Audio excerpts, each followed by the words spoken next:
Have you ever felt fear, failure, or pain quietly steering your life? Imagine a moment where you face yourself, no noise, no show, just you and the truth.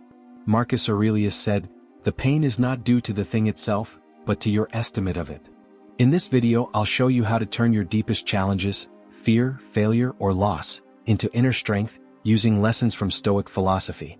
Discover how to guard your peace, protect your ambitions, and live true to your values without needing the world's applause. Don't just watch, take action. Subscribe and join me on a journey to build lasting resilience through life's storms. Are you ready? 1. Your deepest fears. Fear is a shadow that trails you through life's battles, but it's not the enemy, your reaction to it is. Marcus Aurelius said, "If you are distressed by anything external, the pain is not due to the thing itself, but to your estimate of it, and this you have the power to revoke at any moment." Think about that. You're not afraid of losing your job, you're afraid of what you think it means: shame, failure, starting over. But what if you flipped it? What if losing that job was the push to find work that lights a fire in your soul? I've seen it happen. A buddy of mine, a Marine veteran, got laid off from a corporate gig after 20 years. Crush. But he took it as a signal, not a sentence. He started a small woodworking business, pouring his discipline into craft. Now he's happier than ever, not because he dodged fear, but because he faced it head-on, alone, in the quiet of his own mind. That's the Stoic way: wrestle your demons in private. Epictetus put it bluntly, "There is only one way to happiness, and that is to cease worrying about things which are beyond the power of our will." You can't control the economy, your boss's mood, or the curveballs life throws. Like when my sister got diagnosed with cancer last year. The fear was suffocating, but I couldn't change the diagnosis. So I focused on what I could control, showing up for her, researching treatments, keeping my own head clear. Every night, I journal one thing I did to face that fear, like Marcus taught. It wasn't about erasing the fear, it was about building a bridge over it. What's one fear you're carrying right now that you can face quietly, without handing it to someone else to weaponize? Now let's talk failure, because it's the fire that either forges you or burns you down. Seneca wrote, "We suffer more often in imagination than in reality." Picture this: you pour your heart into a startup and it tanks. Savings gone, confidence shot.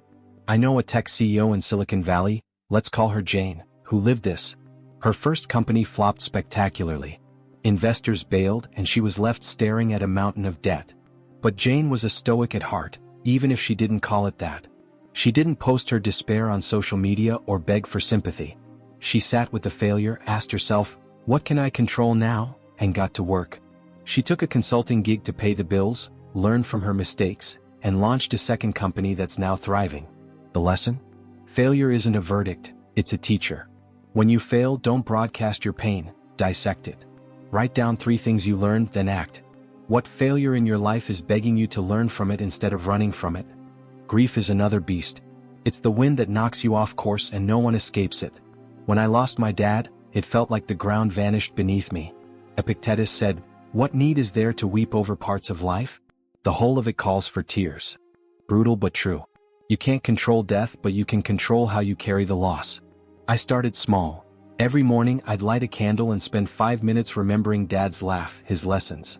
It wasn't about moving on, but about weaving his memory into my life without letting grief steer the ship. Jocko Willink, the Navy SEAL turned leadership guru, talks about this. Discipline equals freedom. Discipline your mind to focus on what you can control, how you honor the lost, how you live for them. Who have you lost, and how can you honor them today in one small, deliberate act? Inner peace isn't a destination, it's a practice, like sharpening a blade. Ryan Holiday, a modern Stoic, says, "The obstacle is the way." Life's challenges, sickness, layoffs, heartbreak, aren't roadblocks, they're the path. When I got hit with chronic pain a few years back, I was pissed. Felt like my body betrayed me. But raging at it didn't help. So I leaned into Stoicism. Every day I'd set one small goal. Walk for 10 minutes, breathe through the pain, journal what I was grateful for. Slowly, I rebuilt my sense of control. You don't need a guru or a retreat to find peace. Just a pen, a quiet corner, and the guts to face your own mind. What's one small step you can take today to sharpen your inner peace, no matter what storm you're in? 2. Your biggest ambitions. Ambition is the spark that sets your life ablaze, but it's fragile until you shield it with action. Seneca said, "If one does not know to which port one is sailing, no wind is favorable." Your biggest dreams, starting a business, writing a book, or rebuilding your life after a setback. are your compass. But the moment you shout them to the world, you risk the winds of doubt, envy, or betrayal blowing you off course. I learned this the hard way. Years ago, I shared my plan to switch careers and become a therapist with a mentor I trusted. Instead of encouragement, I got a lecture on how impractical it was. Their skepticism stuck like mud, slowing me down for months. The Stoic fix? Keep your ambitions close like a general guarding battle plans, and let your progress do the talking. Think about a young guy I know, a barista in Seattle with a dream to launch a sustainable clothing brand. He didn't post his sketches on Instagram or tell his coworkers. He spent nights researching fabrics, saving tips, and designing prototypes. When he finally launched, his brand took off, not because he broadcasted his dream but because he protected it until it was strong enough to stand. What's an ambition you're holding on to, and how can you take one quiet step toward it this week? Now, let's talk about the weight of responsibility, because ambition doesn't live in a vacuum, it's tied to duty. Epictetus said, "You are not an isolated entity but a part of the whole." Life's not just about chasing your dreams, it's about showing up for others while staying true to your path. Take a nurse I met in Chicago working grueling shifts during the pandemic. She was exhausted, burned out, dreaming of quitting to travel. But she stayed not because she had to, but because she chose to see her role as a Stoic virtue, serving others while mastering herself. She journaled every night, listing one way she made a difference and one small step toward her travel dream, like saving $50 a month. That balance kept her grounded. What duty in your life feels heavy, and how can you reframe it as a choice that strengthens you? Setbacks are the forge where ambition is tempered. Angela Duckworth, the psychologist who wrote Grit, talks about passion and perseverance as the keys to success. Stoics would nod in agreement. When your ambition hits a wall, say a rejection letter for your dream job, it's not a sign to quit. It's a test. I knew a woman, a single mom in her 40s, who dreamed of becoming a lawyer. She failed the LSAT twice. Devastating. But she leaned into Stoic discipline, breaking her ambition into pieces. Study 30 minutes a day, hire a tutor, practice one question type at a time. She passed on her third try and just graduated law school. The trick? She didn't let the world see her struggle until she was ready to show her victory. What setback is testing your ambition right now, and what's one small, private action you can take to push through? Finally, ambition needs clarity like a lighthouse cutting through fog. Marcus Aurelius wrote, "Look within. Do not allow the peculiarity of things to distract you from the straight path." Life's noise, social media, comparison, fear of missing out, can blur your vision. When I was younger, I chased a high-flying finance job because it looked successful. Crashed and burned, hated every second. So I sat down, journaled, and asked, what do I want my life to mean? That question led me to teaching, where I found purpose. Clarity comes from reflection, not applause. Try this. Tonight, write down one ambition and why it matters to you. Strip away what others expect. What's left? How can you protect that vision from the world's noise? 3. Your personal struggles. Struggles are the jagged rocks you stumble over on life's trail, but they're also the raw material for growth. Seneca said, "A gem cannot be polished without friction, nor a man perfected without trials." Your battles, whether it's scraping by paycheck to paycheck, wrestling with anxiety, or navigating a family rift, are deeply personal.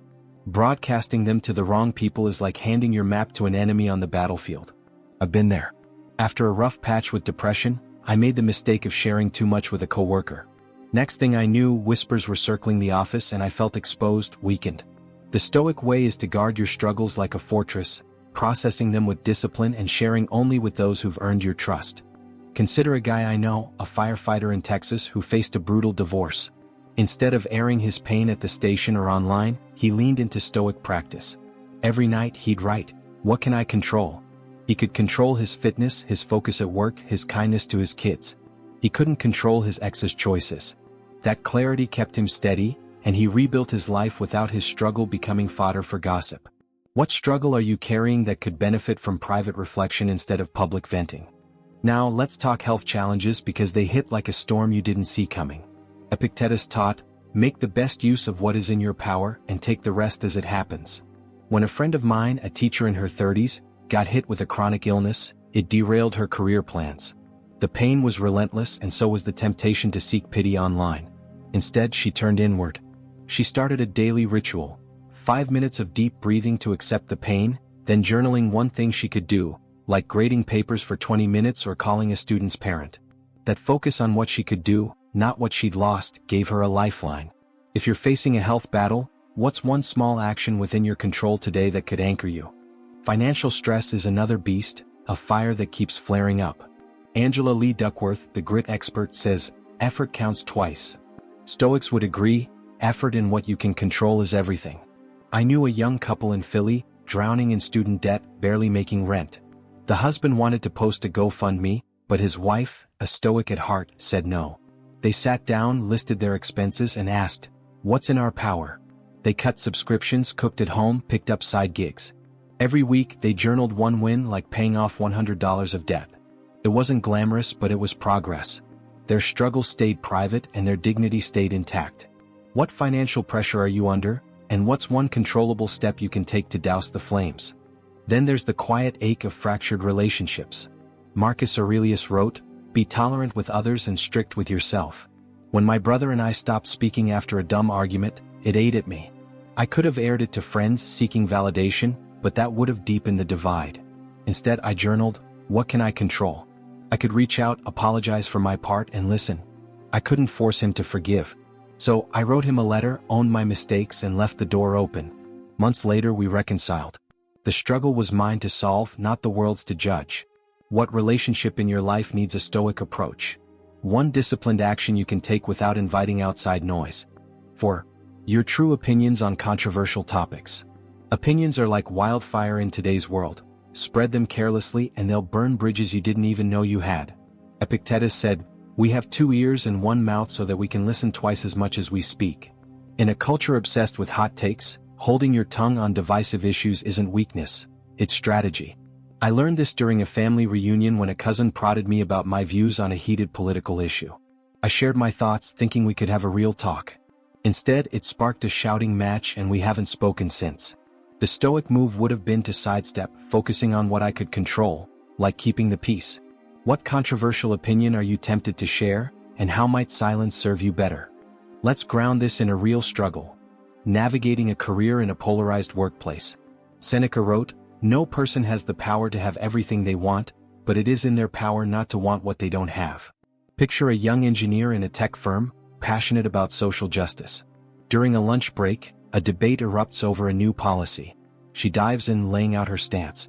Days later, she's passed over for a project. Turns out, the team lead disagreed with her views and questioned her fit. She didn't need to hide her values, but she could have shown them through action, mentoring a junior colleague, say, rather than words. If you're in a workplace where opinions can cost you, what's one way you can live your values without saying a word? Now, consider personal loss, which can make you want to scream your truth to the world. When my best friend passed in a car accident, I was furious at the unfairness of it all. Social media tempted me to vent about fate, faith, everything. But Marcus Aurelius' words stopped me: accept the things to which fate binds you, and love the people with whom fate brings you together. Instead of posting, I channeled my grief into action, volunteering at a road safety nonprofit. It honored my friend without turning my pain into a public debate. If you're grieving, what's one action that could express your feelings more powerfully than words? Mental health struggles add another layer. Brené Brown, the vulnerability guru, says courage is showing up and letting ourselves be seen. But Stoics remind us to choose who sees us. A grad student I know, battling anxiety, felt pressured to share his political views in a class discussion. He did, and the backlash from peers worsened his stress. He later told me he wished he'd stayed quiet and journaled instead, asking, does speaking here help me or hurt me? That simple question saved him energy for therapy and study. If you're managing a mental health challenge, how can you protect your peace by choosing when to speak? Finally, let's talk about finding purpose in a noisy world. General Stanley McChrystal, a leader who's seen real battlefields, emphasizes discipline and focus. You've got to prioritize what matters. The Stoics would agree. When I was younger, I'd argue about every issue, thinking it proved my integrity. Exhausting. Now I ask myself, does this debate move me closer to my purpose? Usually it doesn't. So I journal my thoughts, refine my actions, and let the world argue without me. Tonight, try this. Write down a topic you're heated about and ask, what's one way I can live my truth without joining the noise? 5. Your inner peace. Inner peace is your anchor in life's storms, a quiet strength that holds you steady when the world howls. Seneca said, there is no enjoying the possession of anything valuable unless one has someone to share it with. but only share with those who will value it. Your calm, whether it's from a morning run, a moment of prayer, or a few lines in a journal, is sacred, like a hidden spring in a desert. Broadcasting its source risks muddying the waters. I learned this when I shared my meditation habit with a group of friends. One scoffed, calling it woo-woo nonsense. Another kept interrupting my routine with early calls, not getting why it mattered. Now I share the effects, how I'm sharper at work, kinder at home, but the practice, that's mine alone. What brings you peace and how can you shield it from the world's noise today? Let's talk about facing illness, a crucible that tests your calm. Epictetus taught, you have power over your mind, not outside events. Realize this and you will find strength. A colleague of mine, a veteran in his 50s, was diagnosed with Parkinson's. The tremors shook his confidence as much as his body. He found peace in a daily ritual, sitting with a cup of coffee, focusing on the warmth of the mug and breathing slowly for 10 minutes. He didn't tell his buddies or post about it online. Too many opinions would have drowned out his clarity. Instead, he guarded that ritual, letting it steady him for doctor's visits and tough days. If you're battling a health issue, what's one small, private habit you can lean into to keep your center? Career setbacks can rattle your peace like an earthquake. Ryan Holiday, a modern Stoic, says, you have the power to choose how you respond to any situation. When I was passed over for a promotion I'd worked years for, I felt like I'd been punched. The temptation was to vent to colleagues or quit in a huff. Instead, I turned to Stoic discipline. Every evening, I'd write one thing I did well that day and one skill I could improve. It wasn't about ignoring the sting but redirecting it into growth. That practice kept me grounded, and 6 months later, I landed a better role elsewhere. What career disappointment is shaking you, and what's one daily habit that could restore your balance? Losing someone you love is like a tidal wave crashing over your calm. Marcus Aurelius wrote, what need is there to weep over parts of life? The whole of it calls for tears. After my grandmother passed, I was lost in grief's fog. I found peace in a simple act. Every Sunday, I'd walk to her favorite park and write a letter to her in my journal, sharing memories and lessons. I never showed those letters to anyone. They were my lifeline, not a performance. That ritual helped me carry her love without drowning in sorrow. If you're grieving, what private practice could help you hold on to peace while honoring your loss? Life's chaos, bills, deadlines, arguments, can erode your calm like wind on a cliff. Jocko Willink, the Navy SEAL turned leadership coach, preaches, discipline equals freedom. For me, that discipline is a 5-minute evening pause. I sit, breathe, and write one sentence about what kept me grounded that day. Maybe it was a kind word to a stranger or finishing a task. That tiny act builds a fortress around my peace, no matter what's raging outside. Try it tonight. What's one moment of calm you can claim, and how can you protect it tomorrow? Fear, failure, or loss isn't the enemy. How you face them shapes who you are. Stoic philosophy teaches us, control what's in your power, guard your inner peace, and shield your ambitions from the world's noise. Don't just listen, act today. Pick one fear, one failure, or one dream and take a small, quiet step forward. Like this video, hit subscribe and turn on notifications to join me on this journey to build resilience and meaning in life. Drop a comment sharing your first step. I'm here to walk with you.